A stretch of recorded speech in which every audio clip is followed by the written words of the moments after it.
everyone. Now, I know that it's hard to keep up on top of what's going on in the Holy Land, but if you want to know more about what's happening here in Israel, I'm Aaron Porras, and this is the Weekly Review. With us now to speak about the latest security updates from the city that was discussed a lot in the past few days is spokesman of the Jewish community in Hebron, Yishai Fleischer. Thank you so much for joining us, Yishai. Thank you very much. So it isn't new, but what are the feelings in Judea and Samaria these days after all recent terror attacks there? Yeah, there's definitely been a few terror attacks that kind of seem to come faster. And, you know, I could tell you that my own daughter, for example, just told me the other day, like, boy, it's kind of like scary around here. And there's a feeling like that the Arabs of Judea and Samaria, the Palestinians, are more, part of them anyway, the part that's into jihadism, are more willing to carry out terror attacks. I think that part of that can be explained by the resistance to the new potential nationalist right-wing government. And I think that the statement that the Euro left and their partners in the jihadist elements of the Palestinian community and the Palestinian Authority want to say is, you guys are not going to crack down on us. Peace is not going to come through strength, and we're going to show you that we are just as strong as ever. And so there's definitely an uptick in violence. From the nationalist side, we say no. It's time to crack down on jihadism. It's time to take it out of the mosques and the schools and out of the social media. And we shall not be. We're not willing to allow the amassment of illegal weapons. We're not willing to see land theft in Area C. We're not willing to be bullied on the roads. So we're going to push back on that. But I do expect a continued uptick in violence in the next foreseeable future. Now, a lot of different voices are heard from the still unformed government. Do you see the situation really changing when that finally happens? Do you mean that will the government be able to change the situation on the ground? Is that your question? Yes. I mean, how do you see it changing things? Well, I think we're talking about broad sweeps, not little tactical operations. I think we're asking the question of, will we abide the atmosphere of anti-Semitism and jihadism in Judea and Samaria and in Israel in general? And so this new government wants to tackle what has not been tackled for so many years, which is the production of jihadist thinking, of brainwashing, and the Palestinian Authority. I have Palestinian Authority TV in my house. If you watch 5 minutes of it, it's basically like 5 minutes of blood-curdling anti-Semitism, Palestinian nationalism, and and Islamicism, all rolled into one with every 5-minute bite that you consume. And that's the same in the schools, and the same in the social media, and the same in the mosques. So will this government be able to tackle it? Well, I think it's going to be trying to, and I think that that's very a correct attitude, and it's not going to be easy. But I think when we start dealing with it and looking at the problem in the face and calling it by name what it is, and not using the false narratives of it's because of the occupation or because of lack of rights or because of so-called apartheid and all these things. But when we say what it really is, which is what is the motivation, which is jihadism, then I think we'll start to tackle the issue in a real way. The suspect from yesterday's attack is named as a 45-year-old father of 5 from Betunia near Ramallah. What do you think motivated a man like this with a permit to work in Israel to commit a crime like this? Was he radicalized? Was it anger over losing his job? And what role does pay for slave play in his choice to become a shaheed, a terrorist? We had an attack in Hebron recently where the guy had been given a diagnosis of just a few days to live with a terminal cancer, and then he goes out and he commits this crime, and it pays, because when you say pay for slay, it sounds like a term, but in reality, there is really pay for slay. You kill or try to hurt Jews, and your family will be taken care of. And instead of you dying from cancer, you now died as a shaheed, as a martyr, and so you really came out a hero. So there's no question that that adds in the motivation. And in general, I think that elements in the Palestinian society, and I include in that Israeli Arabs who identify with Palestinianism, so they, with their own words, I think that they are excited to destroy the Jewish state, to take over the Jewish state, to inherit the Jewish state, and make it their own, to fly a different flag on top of Jerusalem and the Knesset. And so sometimes, a person who has a nice car and a nice job and a nice family, even so, he's excited by the prospect of being part of something greater. And that is these ideas of Islamic jihadism. And so these are the things that have to be suppressed. In the Middle East, it's basically subdue or be subdued. We have to subdue the jihad, or else they'll try to subdue us. And there's no way around it because you can't really appease it. Yishai Fleischer, thank you so much for joining us. Thank you. Over 500 terrorist attacks thwarted and some 3,000 Palestinian terror suspects arrested to date as part of the Israel Defense Forces Operation Breaking the Wave, which has seen thousands of troops conducting near nightly raids in Judea and Samaria to prevent terror attacks against Israeli civilians. Additionally, some 250 illegal weapons and arms confiscated, and more than 2.7 million shekels of money used to fund terror has been seized. Operation Breaking the Wave was launched in late March following a series of deadly terror attacks against Israelis that left 20 people dead. Israeli security forces, including the IDF, the Israel Security Agency, or Shin Bet, and the Israel Police, have been collaborating on the counter-terror operation. According to the IDF, this past year saw a significant increase in terrorism, with 281 attacks or attempted attacks against Israelis, civilians, and soldiers in the West Bank. The IDF also reporting a major increase in overall violent incidents by Palestinians, such as throwing stones and rioting. And yet the IDF saying that Operation Wavebreaker has also been one of the deadliest in recent years, with over 130 Palestinians killed, though the IDF saying that this is due largely to the gunfire directed towards Israeli troops during these nightly raids, in which soldiers are forced to respond with gunfire, often killing the terrorists. The IDF also noting that it is facing a new generation of terror attacks, as Palestinian youth now have access and are exposed to online forums, social media incitement, and local terror campaigns, turning the traditional, carefully planned institutional terror attacks into those of freelance attacks conducted by lone operatives and youth with the means to carry out small but deadly attacks. And so, despite the successes of the ongoing Operation Breaking the Wave, it seems that there is still no end in sight, as just today, Israelis saw yet another terror attack in Judea and Samaria. Israeli and American air forces joining up in the sky above the Mediterranean Sea and Israel for a landmark drill between Tuesday and Thursday, and the mission of this massive drill to simulate an offensive strike against Iran's nuclear program. As such, the exercise will include fighter jets and refueling jets from both air forces. Further, the simulation is likely to include shared intelligence coordinations through CENTCOM, IDF Chief of Staff Lieutenant General Kochavi having just returned from Washington, where he met with the senior Joint Chiefs of Staff and the CENTCOM commanders. And this drill similarly following several IDF and CENTCOM simulations, as well as operational missions over the past year. Jerusalem and D.C. having signed an agreement that outlines U.S. assistance to Israel in times of war. The StopAntisemitism.org group devoted to combating anti-Semitism has launched an online poll for the Anti-Semite of the Year. Thousands have already cast their ballots for who will win the dubious honor from 10 candidates, and voters are now down to the final 3. Disgraced rapper and fashion mogul Kanye West is a leading candidate following his recent online tirades on social media, saying he was going DEFCON 3 on the Jews. Real estate developer Mohammed Khadid is also a nominee. He spreads online hate and conspiracy theories, promoting the false idea that Jews and Israel control the media. And last but not least, white nationalist John Minaedo from the Goyim Defense League. He directed followers to spread flyers across the U.S. blaming Jews for everything from COVID to the war in Ukraine. Charming top 3. After weeks of grueling negotiations and pressure from coalition partners, Religious Zionism Party Chair Bezalel Smotrich and Likud head Benjamin Netanyahu reporting a breakthrough in talks overnight. The two parties saying that they've come to terms on nearly all major issues between them and that the final details will likely be finalized over the next 24 to 48 hours.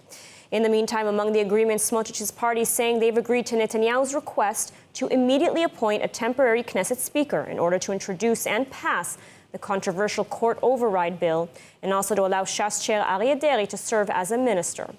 In any case, it seems that a new and stable right-wing coalition is indeed on the horizon to be sworn in the coming weeks. And so joining us now with more on the new coalition that is taking shape and more is now former member of Knesset for the Meretz Party, Mossi Raz. Mossi, always a pleasure to have you here with us today. Thank you, So let's talk about the current coalition talks. As we mentioned in the last 24 hours, there seems to have been some sort of breakthrough. What are your thoughts on the new government that's taking shape? I'm not happy with this government. You know, I did not vote for this government, and half of the Israelis who went to vote did not vote for this government. They got 50%, more or less. And it seems that this is the most extreme government in the history of Israel.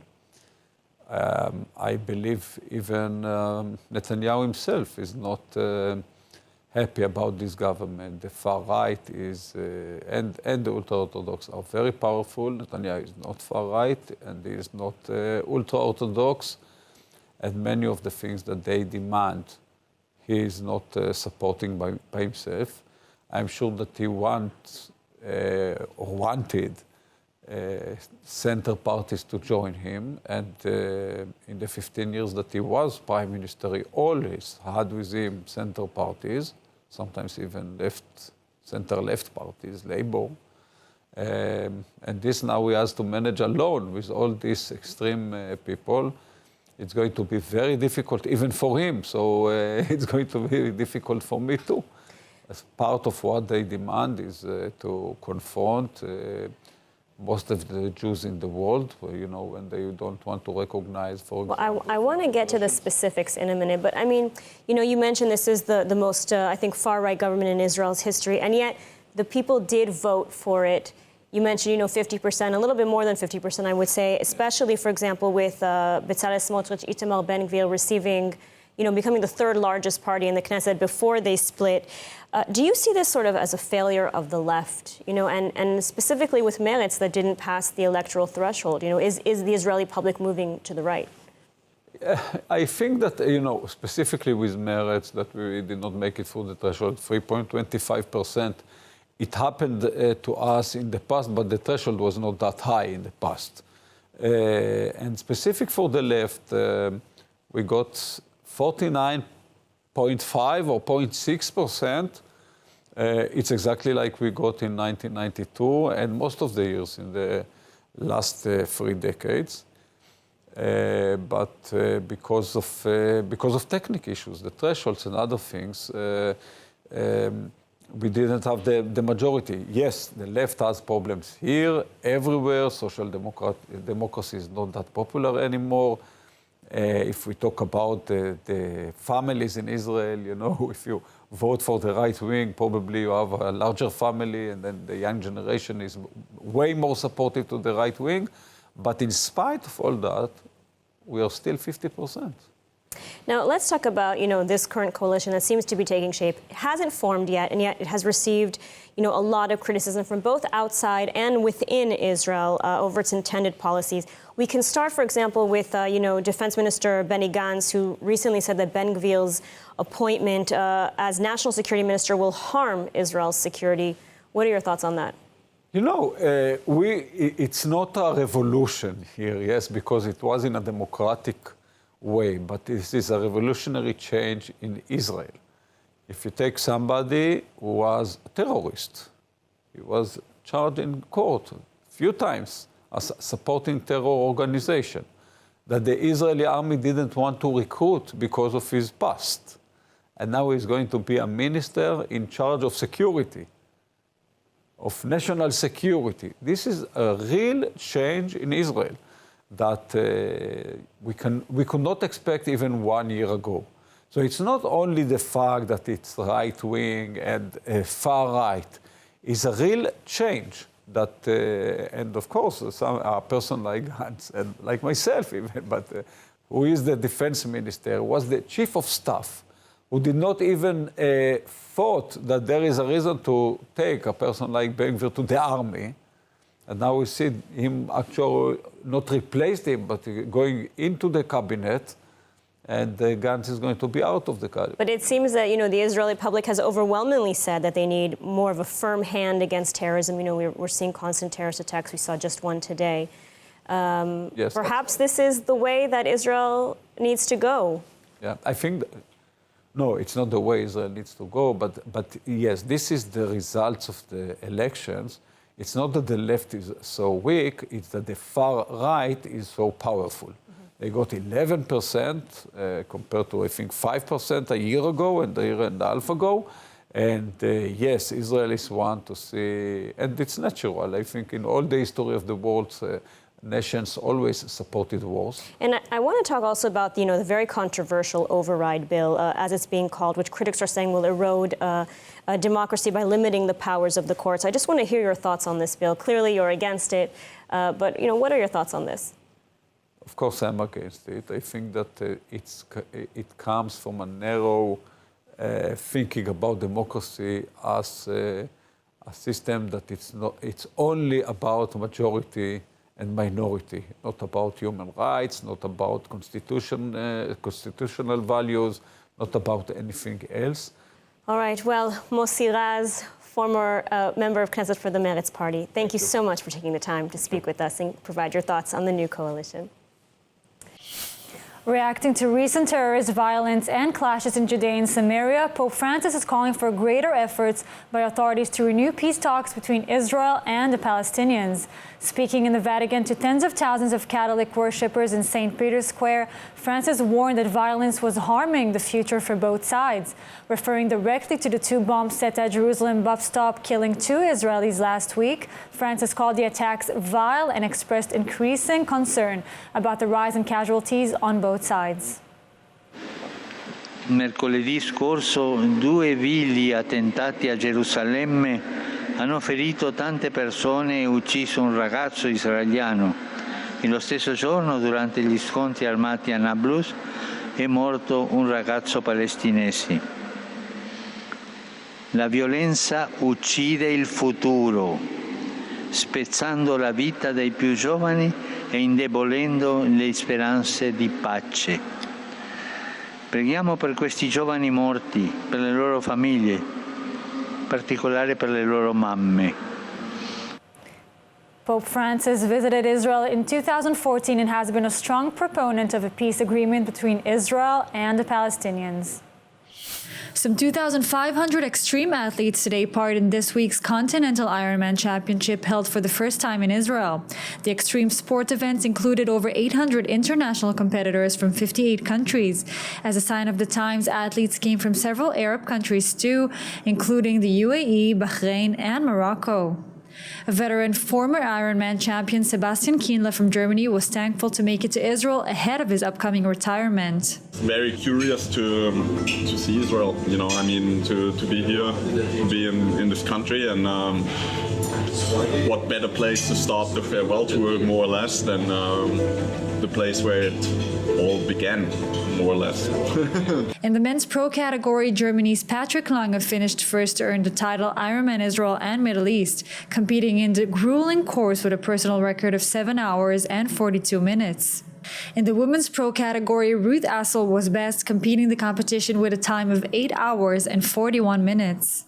The Ironman is widely considered the most prestigious triathlon competition in the world. The race included a 3.8-kilometer swim in the Sea of Galilee, a 180-kilometer bike ride, and a 42.2-kilometer run. About 800 Israelis competed over the full distance, but none came close to the podium. The top finishers earned spots to the Ironman World Championship that will be held in Hawaii next year. A new pilot project by the Israel Innovation Authority, together with Ayalon Highways, the Ministry of Transportation, and the Civil Aviation Authority, will test the capabilities of drones to carry large cargo and even passengers across Israel's skies. The pilot will invest 60 million shekels in 10 Israeli drone companies, which will participate in 1 week of flights nationwide every month for the next 2 years, completing 24 trials in total. The demonstrations will take place under managed airspace. Among the companies selected to participate include Airways Drones, which operates an AI-based system for smart management of airspace and drone fleets, Kando Drones, a drone airline, and Air Taxi Israel, an advanced air mobility company. The pilot project aims to expand experiments with long-range aircraft carrying heavy loads. The goal is that in the future it will be possible to fly passengers from place to place and improve the congestion situation in Israel by using drones. It is a direct continuation of the first national drone initiative carried out in 2020 to 2022, which saw over 15,000 drone flights carried out in various locations across Israel, experimenting with flights to meet commercial and public needs. The initiative is also part of a collaboration with the World Economic Forum and received extensive international exposure to global regulators, industry, and media, establishing Israel as a global leader in developing this rapidly expanding ecosystem. At long last, after years of waiting, Israel's incredible new Tel Aviv light rail is still delayed. Originally set to begin operations in October 2021, the train's first leg, the Red Line, designed to connect Tel Aviv to its surrounding cities, but due in part to budget issues, repeating elections, a revolving door of senior managers at NTA, the company in charge of the train's construction, technical malfunctions, and other unforeseen challenges, the inauguration delayed first to April 2022, then November 2022, and now to an indeterminate date in 2023, sometime between the first quarter of the year and June. Officials refusing to be more specific with expectations that even June will not be enough as a realistic deadline. According to reports, while the line is essentially done, the train cars themselves suffer from sudden halts. Also, at times, they don't even open at the designated places. So the finance and steering committees refusing to open the train to passengers until the reliability and stability of operations can be confirmed. And that's it for ILTV's Weekly Review. I'm Aaron Porras. See you next week.